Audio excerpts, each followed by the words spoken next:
welcome everybody to this third episode of Producing Music with APS. And today our guest is none other than Adrian Sherwood. Adrian has been our most faithful customer for many, many years, and his pair of APS Ians has been with me for a very long time, so we'll have maybe a few questions for him on that spot, but I'd be rather interested in what he does musically, and so I'll just run you with a few informations about him. Adrian is an English record producer specializing in the genre of dub music. He has created a distinctive production style based on the application of dub effects and dub mixing techniques to other forms of electronic dance music, and that's something I'd be interested to hear you talk about, and popular music outside of the genre. He has worked extensively with a variety of reggae artists as well as musicians Keith Lublin, Doug Wimbish, and Skip MacDonald. He has remixed tracks by Cold Cut, Depeche Mode, The Wooden Tops, Primal Scream, Pop Will Eat Itself, Sinead O'Connor, and Skinny Puppy. I suppose, Adrian, if I missed something, you will correct me on that. So, welcome. Thank you very much for accepting the invitation. Absolute pleasure. And we'll just basically dive right in. Could you start off telling us how you started off in music? What was the first push?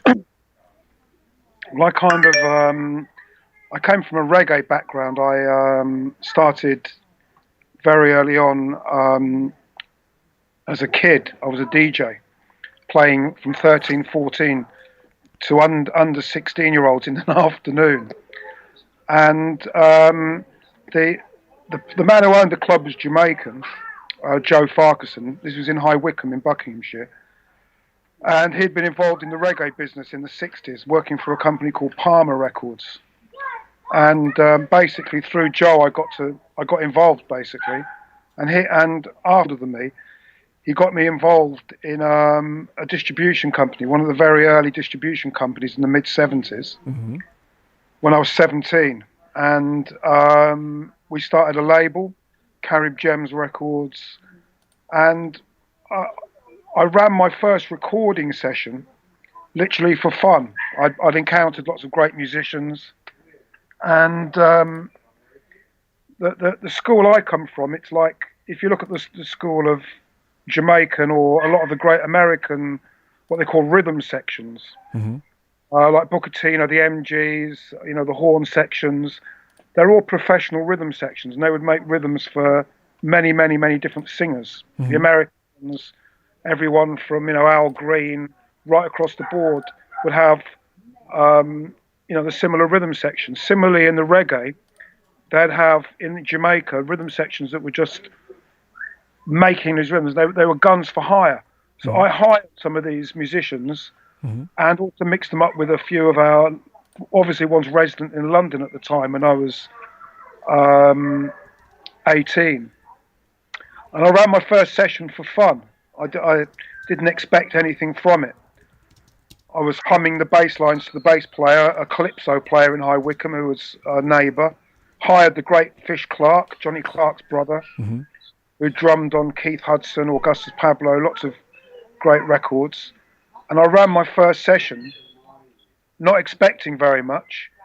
I made my first album for £200, just literally for fun. I saved up and hired the studio and hired the musicians, gave it a name, Creation Rebel, and put it out on my own label. It was literally, and quite a lot of people, including a very famous radio DJ, John Peel, they championed the record for me, and I just literally was a chancer. I got started, and they say you are what you do. You become what you do, and I just put more and more time into making records and having fun and indulging myself, and became a producer and mixer.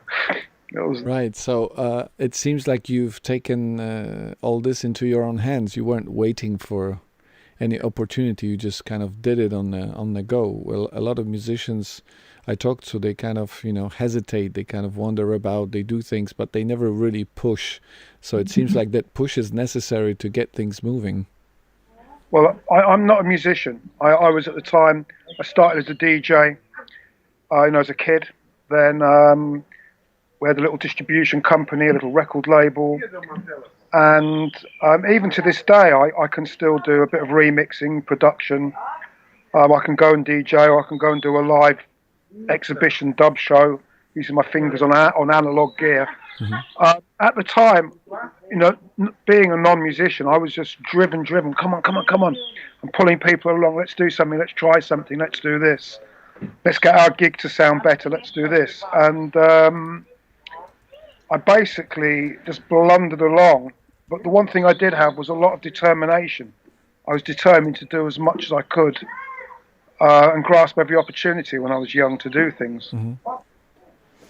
Do you think, is there something from that early time? Because whether you're a musician or not, you're an artist, right? You create something, and that's just as valid as being a musician capable of playing. That's at least the way I feel about it.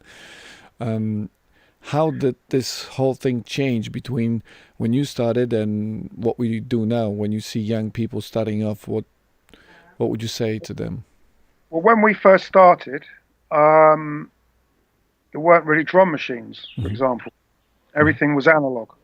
So you played. People played.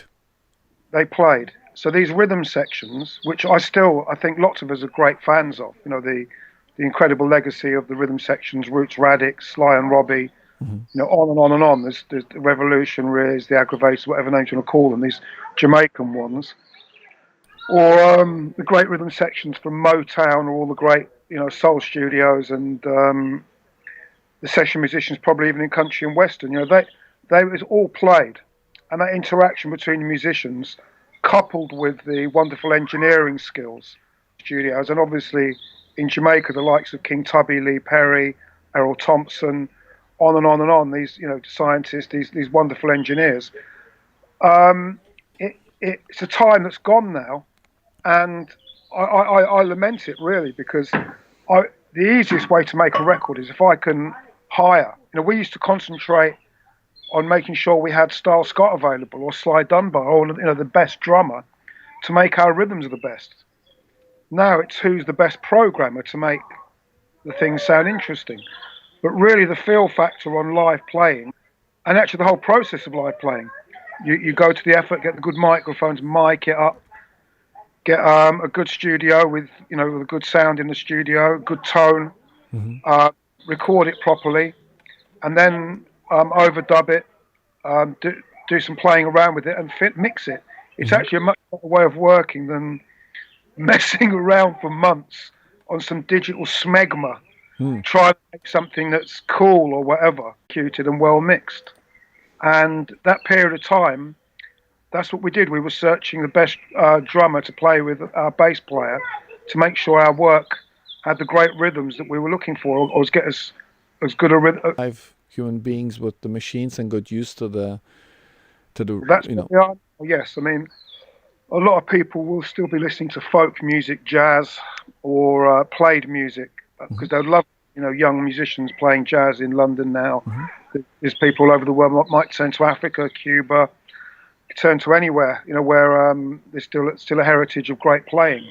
America still has a much better heritage than England has for people picking up a guitar or learning an instrument. The art of playing. It is what it is, but a lot of people, when it got into the 80s, the Jamaicans started overnight. People were looking forward to a new Bunny Wailer, really keen. Then suddenly along came Sleng Teng, the whole programming of the beats and the change of the rhythm. And it was suddenly, we don't want any old people's music anymore. This is our music. This is young. Now, my son, he never buy the world. He loves his reggae, but he's completely, he runs his studio in London and, with his APSs, and he's doing, he's got a love of the grime scene and absolutely loves it.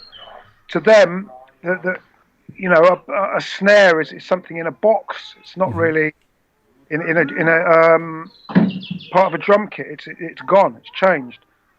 I want to keep live performance, and I wish I could go every week into a recording studio and record a rhythm section or musicians and have the budgets to do it. Mm-hmm. But sadly, now I have to balance as much live performance as I can, recording in the space we've got, which is this is another house over there. Mm-hmm. It leads to a studio, that one. Okay. You're actually in my garden. Lovely. Yeah. But it is what it is, and therefore, if you are doing programming beats, you have to get somebody who's good at understanding the swing in the programming. Good people like Jazzwad. Sly Dunbar programs very well. Lots of the people amongst us are good with programming. Mm-hmm. But I still say, give me a good song and give me a good performance every time. That would be my. That's my still like.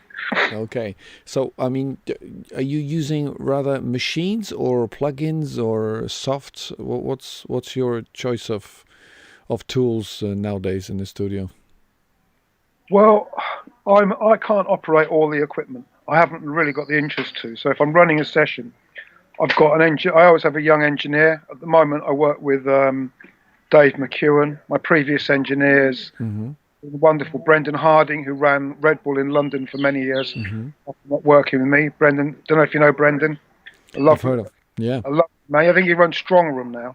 Mm-hmm. Nick Coplow, my other engineer before, he's a pilot now. He's left the music.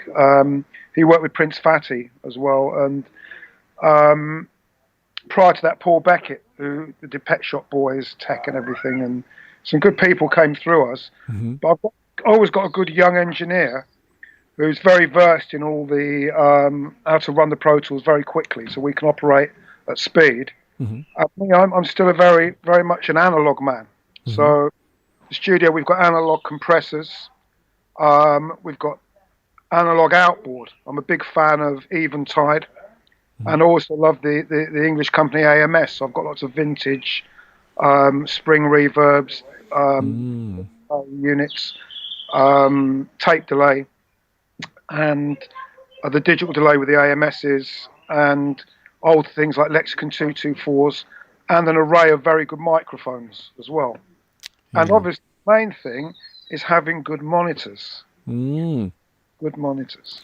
So here we come. So do you use APS ENs mainly, or as a second pair, or or you just use one? No, I've got very good monitors. The big monitors are studio monitors. They're the big ones, but I don't really use them except when we're blasting it out. I rely on the APS because I want to make sure I've got the room tuned so that if I'm sitting in the chair by the speakers, by the mixing desk, or I'm sat on the couch at the back, they sound pretty much the same. I haven't tuned it or spent zillions of pounds doing it, but we've got it positioned and we treated the room in a way with little padding and stuff to get it very accurate. And the APS are totally trustworthy speakers. Okay. Totally. You've had them for what, over 10 years? Yes. I think it's the walnut finish, is it? It's the walnut finish, yes. I don't think we make them anymore. We start again. It's unique. I hear a lot people asking, what should I do? I have this great pair of speakers, be it APS or anything else. I put them in my room, and they don't sound any good, not at least as good as people said they would. And most often than not, it's the acoustics of the room that really have the impact on the speakers, and that's what people don't think about. Would you say treating the room is as important as choosing your speakers? You've got to bear in mind if some people are hi-fi nuts, they want it. I don't know what they're listening for. I mean, I've heard certain speakers. I'm not going to name any speakers and put them down that are very, very expensive, and they're really, all this like perfect sound, but they don't have any warmth or any soul to the speaker. I obviously, coming from a school of liking bass and the fatness of the sound and also extreme trebles, The APS handle them for me, whereas other speakers it might sound too sibilant, too distorted. You've got to trust your monitor system and also a system in your car. It's very good to have something in your car that you can play and hear, and you know what other things sound like. And even though you might be second guessing on it, okay, the mix, I might have to revisit that, or I'm going to have another go to improve it. But in a room, if it's padded with a bit of carpet, not too big, and a bit of furniture, and you've got problems with reflection with wood and things like that, which are going to have bass traps. So the lower down it's going to be very bassy. And it might feel bass light as you stand up. So for me, I'm not an acoustician at all, but I know certain times I've had to add loads of cushions and carpets and blankets and make a room really like a little nest. And then I put good speakers in there, and it's this is warm, and I feel this. That's me. And that's like a layman would have to do the same. If you've got a great big room and you're expecting something to give you a lot of warmth and it's not padded, you're not going to get it. Yeah, and you're going to get a lot of reverb that's going to get in the way. Yes. Build a nest, listen to your sound. Yeah. Well, a lot of people will do it the way they do usually, which is set up a nice desk, all the equipment, and then they put the speakers where they look good. And then they start worrying about the, sound and reflections and...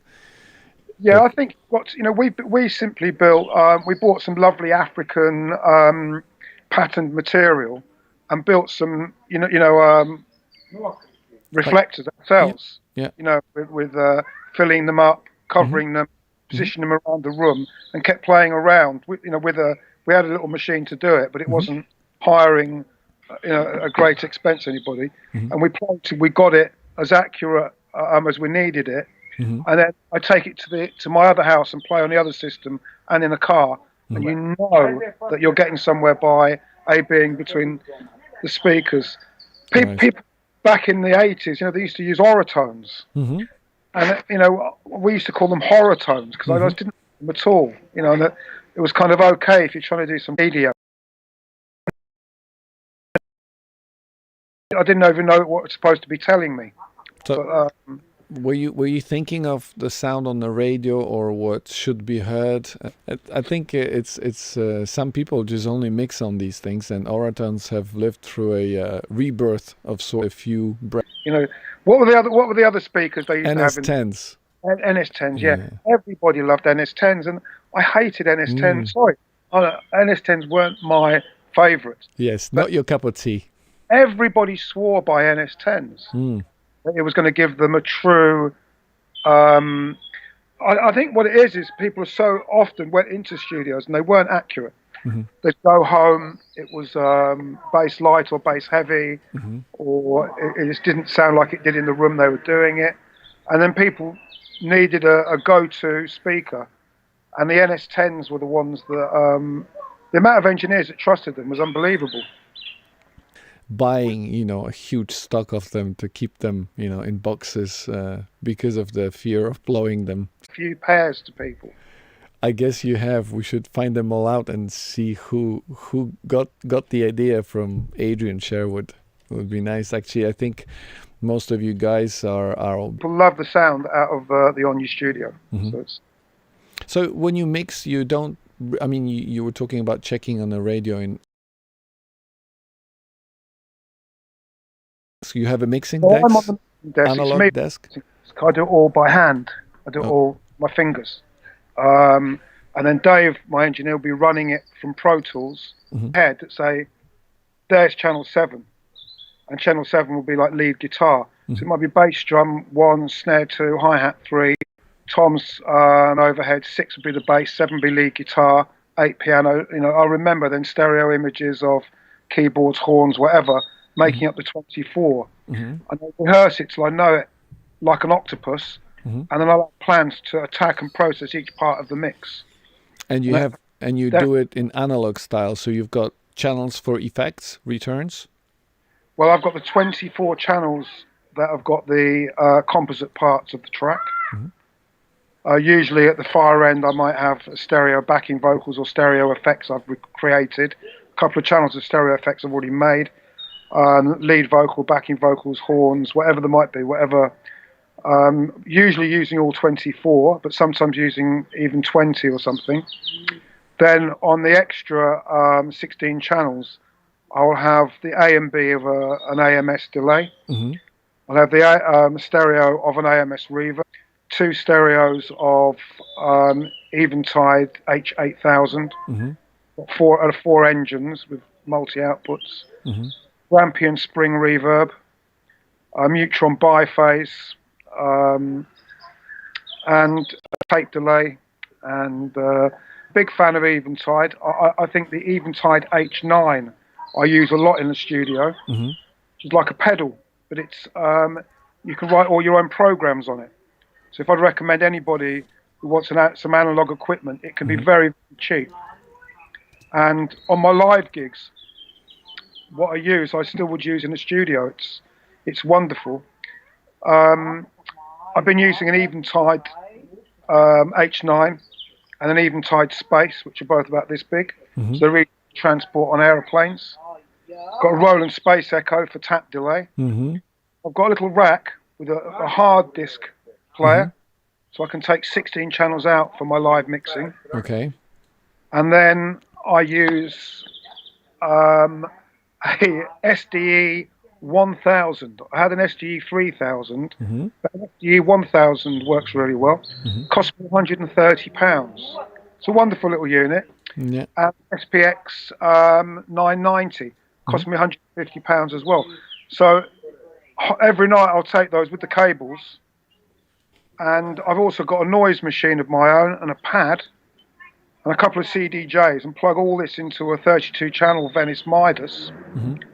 And if somebody wants to build an analog studio, what you do, buy yourself a Venice Midas for about £1,000. Wow, £1,000.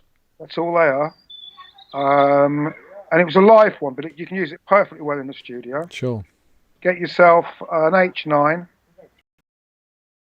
an Eventide Space 90, an SDE 1000 or 3000, and the main thing, really, the two main things, if you want to invest, I would tell any young producer doing, is you've got to have a good microphone.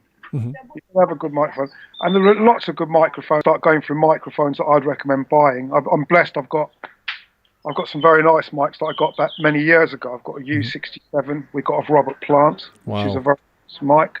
I've got some Telefunk and stuff that they helped me with as well. And I've got some other nice little gems as well.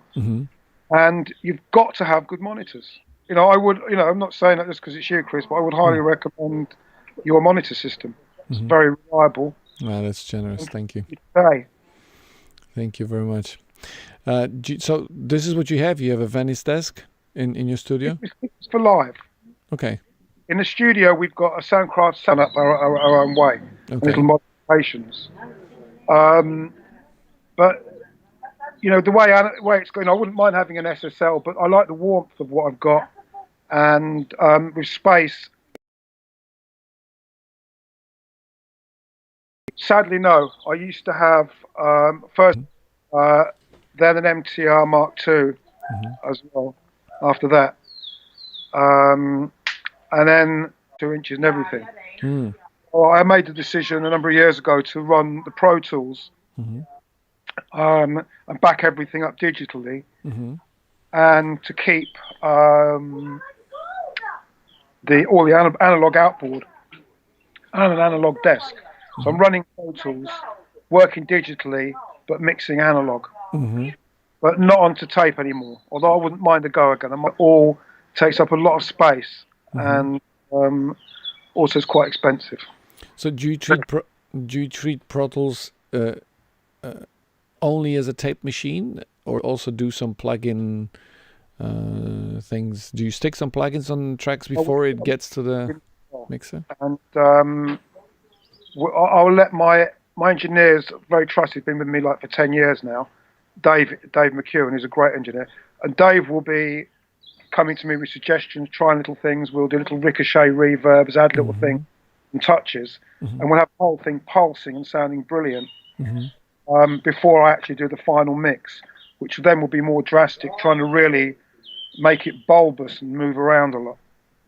Okay.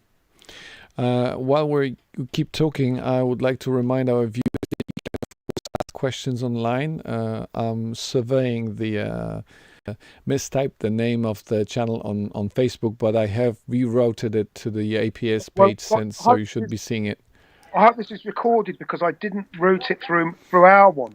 It is. The on you ones, because we've got about you can people there. You'll have a link. I'll send you the link. You can we can forward Jeff with a technical thing, Kris. Yeah. Okay, so any questions? Let's see. For the moment, no. So I'll just carry on with mine. Would you say that nowadays we concentrate more on technology and the actual spirit of music, of doing things, having ideas, being inspired on tape, so to speak, that we get so much, carried away with all the technicalities and the new things that come every day, that the actual inspiration somewhere, gets lost? I don't disagree. I think if you cast your mind back to the one thing, they're full of charm. They're charm, and they jump out at you, and excitement. And now is absolutely amazing. For me, a lot of it is too formulaic because the technology to make a tune, you just press GarageBand, you can start. You learn a few skills on Pro Tools. You immediately sound like, oh, that sounds like this, that sounds like that. And if a great little singer develops, a great singer suddenly emerges in the middle of Africa and is doing some amazing, maybe in London or New York by people, and the point I'm making is a lot of the innocence has gone, and a lot of the ability to be a standout artist. You have to have a very, very good song and be ultra talented to leap out. Manage to make good sound with what they have. Well, we've been talking for half an hour. I still haven't had many questions. Let's see. I don't know why that would be happening. That's the mishaps of internet. So far, I haven't had those. But okay, let's carry on. Are you okay to carry on a little bit more? Fine. I'm sat in my garden. So, great. It's coming late afternoon. Okay. Is there a formula for any of your production processes, or is there a template in your head, or do you start with a clean slate and you let things come and respond to them intuitively? I'd like to do more productions. We were talking about studios earlier, how you go about things. It used to be quite simple. You'd talk to the artist about what they wanted to achieve, what they wanted to sound like vaguely, or you'd hear what they did from their ideas, but what they wanted you to bring to the table. You'd then make the plan to find the right place to record, and then I'd start using the tactics. Then I want the tonality to be a certain way, certain techniques I picked up with, miking Jamaican stuff and padding, and so it's not too ringy, so that it's almost like a picture. You hear something here, and work with the engineers to get the really good recorded sound. Be a question. This is how I like to work. You didn't try and make. One thing I learned off working with the great Lee Perry was you try and make the people believe something magic and special is going to happen. And to record they're about to do something wonderful, try the ambience and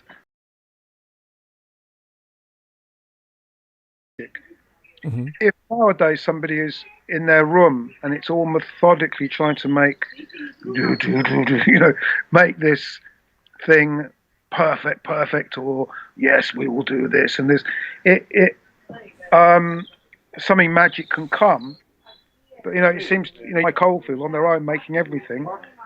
Respect to Mike, he did great, but I still loved that thing where you're almost like a little army of 5, 6, 7 musicians, and almost spiritual when you're recording. So that would be my first starting point if I was doing a production myself. Doing the other where we're working with programmed things, doing the same. Every musician coming to contribute an overdub, be it a cello, a guitar, with skip or anybody. You try and get everybody before you even go in the studio. You make everybody. Them all there. Yeah, well, that's one of my jobs. Yeah, I think. I mean,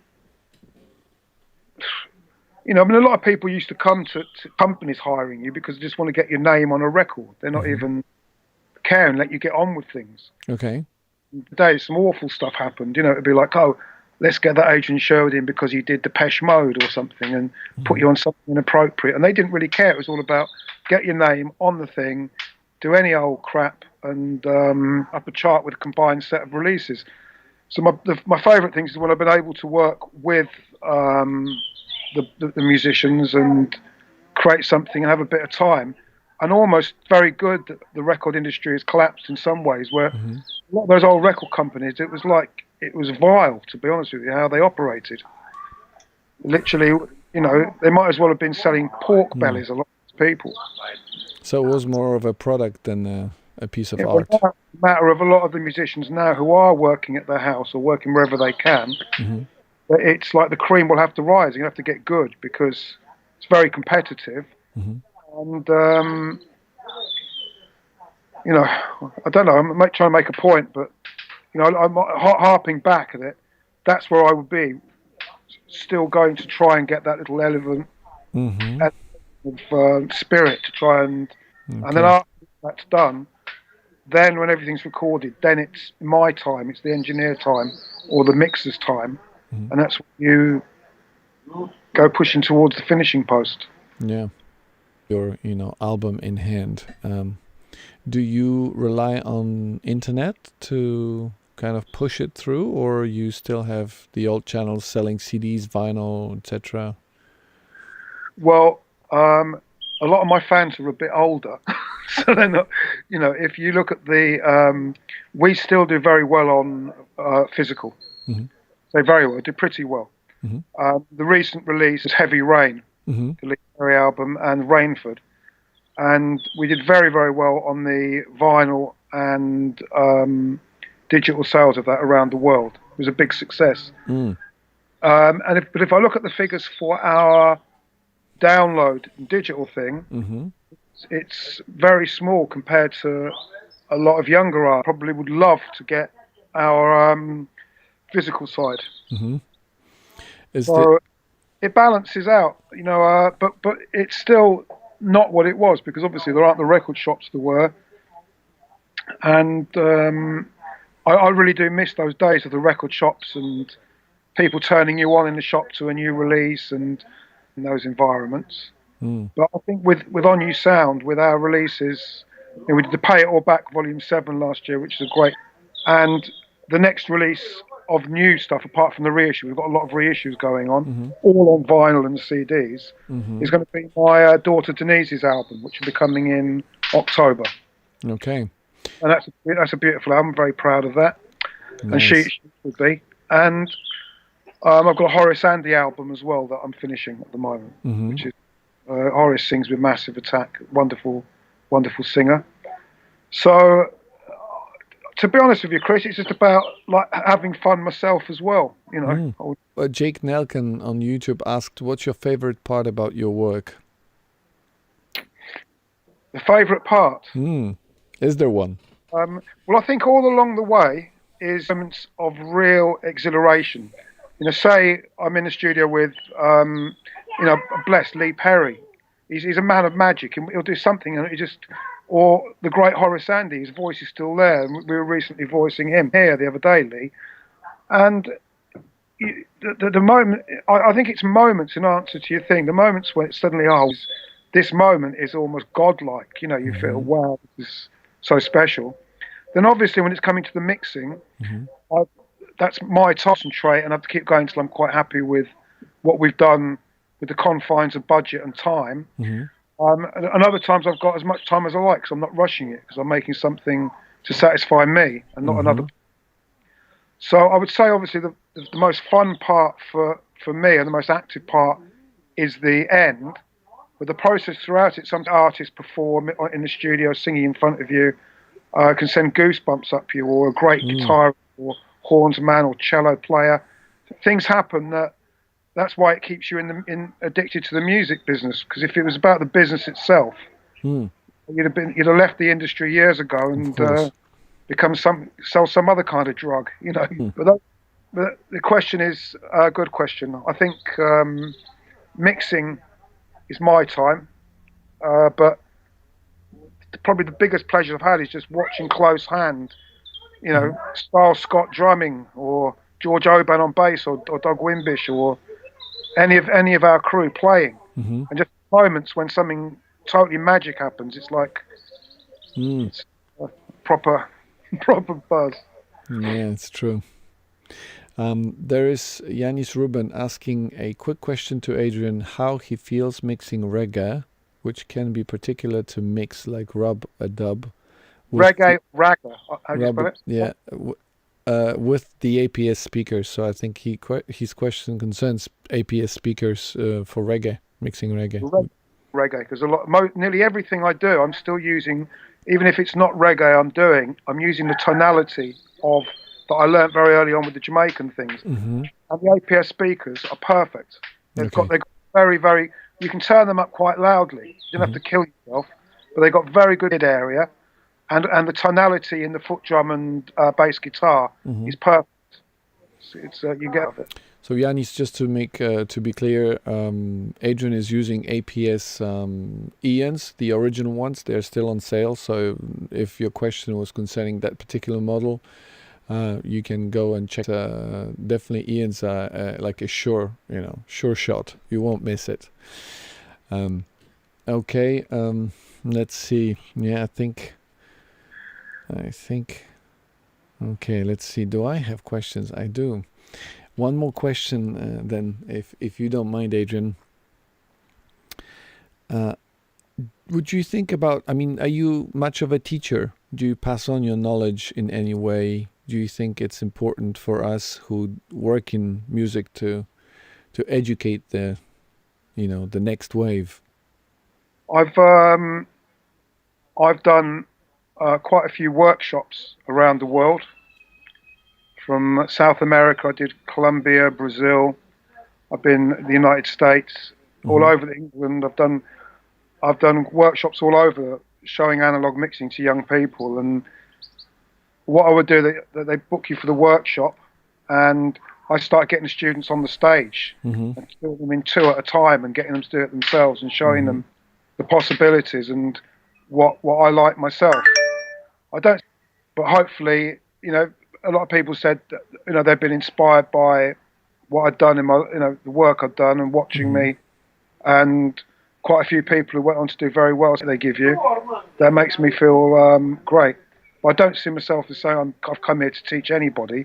All I'm is trying to make myself happy, really, and things I want to hear. I was thinking more of kind of, the kind of format I'm used to need to get that knowledge, and they are not really getting it in schools because they are too theoretical. They don't have enough equipment to, go around. So I was thinking more in a format of a master. And he was great, Connie. He was sat on the panel, and this, what do you do, Connie? He says, well, I get a telephone and a tube, and I put a microphone at the end of the tube. And I phone up the telephone, and then I play the guitar through the telephone down the tube. Oh my God! 2,000 people in this room, and there's Nile Rodgers kind of looking at him like this from the side, and but he was looking for a sound. And when I was younger, I was in the toilet at Berry Street. So there's this big stone toilet. We used to play things to the speakers and re-mic it across the room. To make like a board ambience, vicious, unpleasant snares and voices that were just like in your face like this. I think for to not sound like another person. Mm-hmm.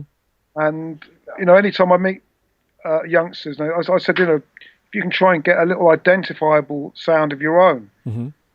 Most of the producers I really like, even in modern days, produce. And the old people, obviously people cite Spectre or Lee Perry or Tubbies or whatever. They all had a sound of their own. They used a set of equipment, and they got identified. Oh, that sounds like a so-and-so. And I had a fair share of that. But that sounds like an On You Sound or an Adrian Sherwood record, and Mm-hmm.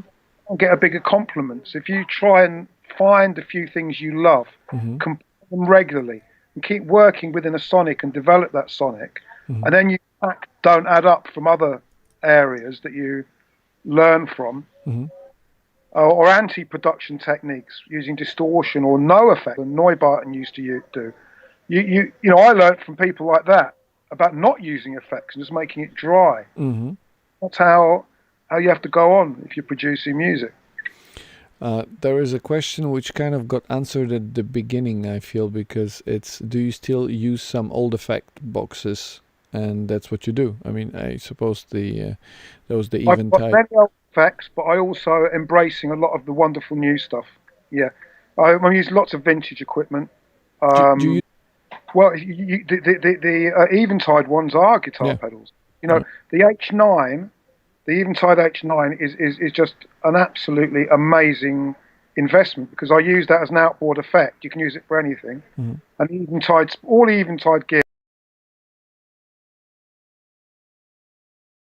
two of them or Mm-hmm. three of, and that's all you need. Mm.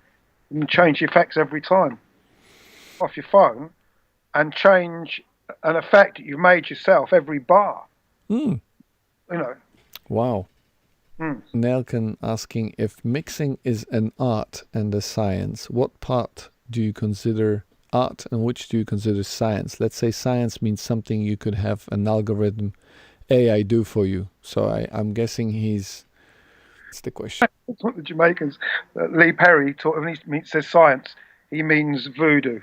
I'm not a scientist, so I know a lot of very intelligent people have worked, electricians or whatever we use them, or great designers. Mm-hmm. And I think art comes in the shape of,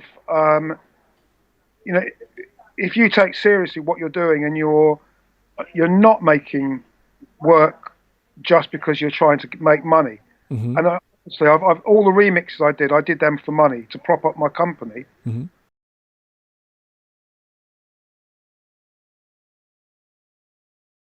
Think that I think potentially say it's art or something, but I take it serious enough that it is more leaning towards art than science to your work. Mm-hmm.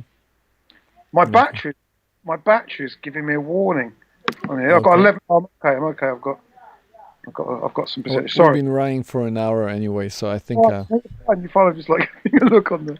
I just had a flash up come on my screen. there's one of Jake Nelken is saying also, he's confirming the connection is going in and out of the stream, so we'll have like portions cut. I'll check out Did you record the visual? Well, it's recording through YouTube. It's giving me like a so I'll see if it. I don't know either. I mean, it hasn't happened to me before, but I'll have to check it out afterwards and see with the person I usually talk to about these things, what we could do to avoid that in the future. So, Adrian, I think I would, let's see if there's anybody else. I think we're good. All right, Kris. Well, look, It's been a nice talk, really. Nice